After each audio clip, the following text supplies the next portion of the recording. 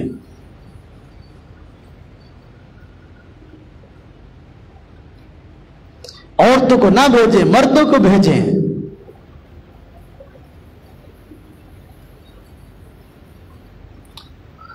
ایک حدیث میں حضور نبی پاک صلی اللہ علیہ وسلم نے فرمایا کہ 10 محرم الحرام کو اپنے اہل و عیال پر کھانے پینے کی وسعت کرو۔ جو بندہ 10 محرم کو اپنے اہل و عیال پر کھانے پینے کی وسعت کرتا ہے، فرمایا پورا سال اللہ تبارک و تعالیٰ اس کے رزق میں اضافہ اور برکتیں نازل فرمائیں گے، اور یہ کام کرنے کا ہے۔ یعنی 10 محرم کو ایک کام تو کرنے کا تھا کہ روزہ رکھنا ہے، حضور کا فرمان ہے 10 محرم کو روزہ رکھو، اس کے ساتھ یا 9 ملا لو یا 11، یہ 2 روزے ہیں۔ اب افطاری کے وقت اچھی چیزیں گھر میں پکاؤ اور گھر والوں کو کھلاؤ، یہ بھی ثواب کا کام ہے۔ اچھی چیز گھر والوں کو کھلانا پکانا پورا سال رزق میں برکت کے لیے بہترین وظیفہ ہے۔ اچھا بات وہ سمجھتے ہیں کہ دوسروں کو تقسیم کریں تب بھی فائدہ ہے، دوسروں کو تقسیم کریں، اگر صدقہ کرتے ہیں تو اس کا ثواب اپنی جگہ پر ہے، لیکن اپنے گھر والوں کو کھلانا اچھی چیز پکا کر 10 محرم کو یہ رزق میں برکت کے لیے بہترین چیز ہے۔ تو بعض کام ایسے ہیں جو مسنون ہیں اور کرنے کے ہیں، اور بعض کام ایسے جو رسومات ان مہینوں میں چل پڑتی، ہاں جی، اس چیز کا تعلق نہیں۔ اچھا بعض لوگ سردیوں کے موسم میں بھی، اب تو گرمی ہے، شربت تقسیم کرتے ہیں۔ چلو گرمی میں تو بات سب میں آئی کہ بھئی میٹھا شربت ہے، کسی کی پیاس بو جائے گی ثواب ہوگا، چاہے اپنے لیے چاہے اہل بیت کے لیے سال ثواب کی ریت اچھی بات ہے، چلو کوئی مسئلہ نہیں۔ تو بعض لوگ سمجھتے ہیں کہ سردی کے موسم میں بھی یہ کام کرنا ہے، اور سردی کے موسم میں یہ کام شربت پلا رہے ہیں۔ رسموں کے پیچھے نہ پڑے، یہ کام شیعہ حضرات کے جاری کردہ ہے، سنیوں کا اس سے تعلق نہیں ہے۔ اب آپ پانی تقسیم کریں گے، اہل بیت کو پانی پہنچے گا، یہ ثواب پہنچے گا۔ شیعہ سمجھتے ہیں وہ چیزیں پہنچتی ہیں، ہم کہتے ہیں نہیں ثواب پہنچتا ہے۔ بات سمجھ میں آئی؟ اب اہل بیت جنتی لوگ ہیں، انہوں نے قربانی دی اسلام کے لیے، اللہ تبارک و تعالیٰ نے دنیا میں ان کے نام کو چمکا دیا اور ان کے مخالفین ہمیشہ کے لیے ذلیل ہوئے۔ یہ بات تو اپنی جگہ ہے، لیکن اب شہداء ہیں۔ اللہ پاک نے قرآن کریم میں شہداء کے متعلق فرمایا وَلَا تَقُولُوا لِمَنْ يُقْتَلُ فِي سَبِيلِ اللَّهِ أَمْوَاتٌ، جو لوگ اللہ کے راستے میں شہید ہو جائے ان کو مردہ نہ کہو، بل احیاء، بلکہ زندہ ہیں، عند ربهم یرزقون، اللہ پاک کی طرف سے ان کو روزی ملتی ہے۔ اب یہ قرآن کہہ رہا ہے جو شہید ہو گئے اللہ پاک کے یہاں زندہ، اور اللہ پاک کی طرف سے ان کو روزی ملتی ہے۔ اب ان کو تمہارے دنیا والے یہ شکنجوی کی ضرورت ہے، تمہاری نہیں۔ جنت کی بہترین نعمتیں استعمال کر رہے ہیں۔ ہاں ایصال ثواب کرو تو وہ سمجھ میں آتی ہے۔ ایک بندہ مجھے کہنے لگا جی شکنجوی تقسیم کرو، شکنجوی پہنچے گی یا ثواب؟ میں نے کہا ثواب پہنچے گا تو نہیں، شکنجوی پہنچنی ہے۔ میں کدھر پہنچنی یار، پیتے میں گیا، پی کے ڈکار میں مار لے، پیشاب میں کر لے، تو شکنجوی کہیں پہنچنی ہے؟ ثواب مست ایک بندہ پیے ثواب پہنچے، سارے ثواب پر حق ہے۔ ان کو ہماری دنیا کی شکنجویوں کی ضرورت نہیں ہے، ہمارے دنیا کے چنے والے چاولوں کی ضرورت نہیں ہے، دال والے حلیم کی ضرورت نہیں ہے، وہ جنت کی نعمتیں استعمال کر رہے ہیں۔ اس لیے دین کو سمجھیں۔ محرم کے مہینہ کے اندر کئی بدعات ہیں جو کہ دین کے نام پہ ہو رہی ہیں، اور طریقہ بھی کوئی نہیں کام کرنے کا۔ میں اس کیا پہلے بہت سارے رواج ہوتا سی، ہوں تو کچھ کٹ گیا، پنڈا جھلے بھی بہت ہیں۔ چونکہ یہ بیان تو ہمارا پوری دنیا میں لوگ سنتے ہیں، ہم تو پھر بات ساری کرتے ہیں۔ پہلے یہ روایت ہے کجیاں ٹوٹیاں لیتے تھے، وہ بنی ہوئی مٹی کی بنی چھوٹے چھوٹے برتن جو ہے نا، اب اس میں چیز ڈال ڈال کے تقسیم کر رہا ہے۔ واہ سخاوت تیری، کیا سخی ہے بھائی۔ 1 کلو چاول پکا لیے، ہاں جی 100 کجی ٹوٹی لا کے تھوڑا تھوڑا انہیں نہ پا کے دے رہا سخی صاحب۔ اب بھائی کسی کو دینا ہے اس کو دسترخوان لگا کے بٹھا کے کھلاؤ نا، پیٹ بھر کے کھلاؤ، مزہ بھی آئے۔ وہ بھی کہے مجھے کسی نے کچھ کھلایا ہے، اور کجی ٹوٹی لیندے آتے نیانے لڑ لڑ کے آپس ڈول لیندے اور آج ٹوٹ جاندیاں، اور کئی یہ کیا سال ثواب کا طریقہ ہے؟ تو میرے بھائیوں یہ سال ثواب برحق ہے، اور یہ مرحومین کا حق ہے۔ زندوں کو چاہیے کہ سال ثواب کریں، لیکن سال ثواب کا طریقہ ٹھیک ہونا چاہیے۔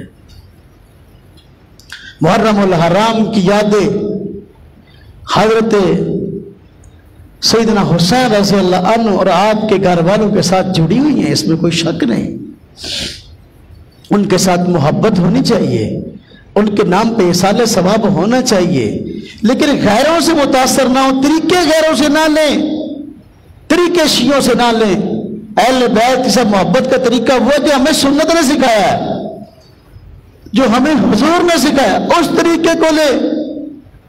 محبت کے طریقے ایسے ایجاد نہ کریں جو جس کا شریعت میں کوئی ثبوت نہیں ہے۔ اب ایک بندہ اب طریقہ کار چل پڑا، چھوٹے چھوٹے معصوم بچے جس کی عمر 1 سال 1.5 سال 2 سال 2.5 سال، اس کو اٹھایا ہوا ہے، ہاں جی یہ اہل بیت سے محبت کا طریقہ ہے۔ اس کے سر پہ جو ہے نا چھری سے ٹک لگاتا ہے، ہاں جی ٹک لگا خون نکالتا ہے، پھر اوپر ہاتھ بڑھتا ہے، یا حسین یا حسین یا حسین۔ یہ کون سی نہیں کی ہے؟ یہ کون سا محبت کا طریقہ ہے؟ یہ کون سا محبت کا طریقہ ہے؟ یعنی چھوٹا بچہ اس کے سر پہ چھری پہ ٹک لگایا، ٹک لگا جب خون نکلا اور اوپر ہاتھ مارا، یا حسین یا حسین یا حسین یا حسین۔ یہ نیکی ہے، یہ اہل بیت سے محبت کا طریقہ ہے۔ حضور نبی پاک صلی اللہ علیہ وسلم نے گریبان پھاڑنے کو، منہ پہ تماچے مارنے کو، ایسی حرکات کو فرمایا یہ ناجائز ہے۔ فلیس منا من ضرب الخدود، جو چہرے پہ تماچے مارے وہ شکل جب گریبانوں کو پھاڑے، فلیس منا، ہم میں سے نہیں، حضور کا فرمان ہے۔ یہ کیا طریقہ ہے؟ دیکھا دیکھے لوگ شروع ہو جاتے ہیں۔ پہلے تھا خود پیٹے، اب چھوٹے چھوٹے بچوں پر جو ہے ظلم کر کے، چھوٹے چھوٹے بچوں پر، ہاں جی، جانوروں پر ظلم کرتے ہیں، جہاں کو اونٹ کو کھڑا کر لیا، ہاں جی، گائے کو کھڑا کر لیا، اب اس پر تیر مار رہے ہیں، یہ کیا جی ماتم ہو رہا ہے، اونٹ کو مار رہا ہے۔ واہ تیری بہادری۔ میرے بھائیو دین کو سمجھیں، اہل بیت کے شہادت کا غم ہر ایک کو ہے، لیکن اسلام نے ہمیں خوشی کا طریقہ بھی بتایا، غمی کا طریقہ بھی بتایا۔ اسلام مکمل ایک ضابطہ حیات ہے، کوئی چیز ایسی نہیں جو اسلام نے نہیں بتائی۔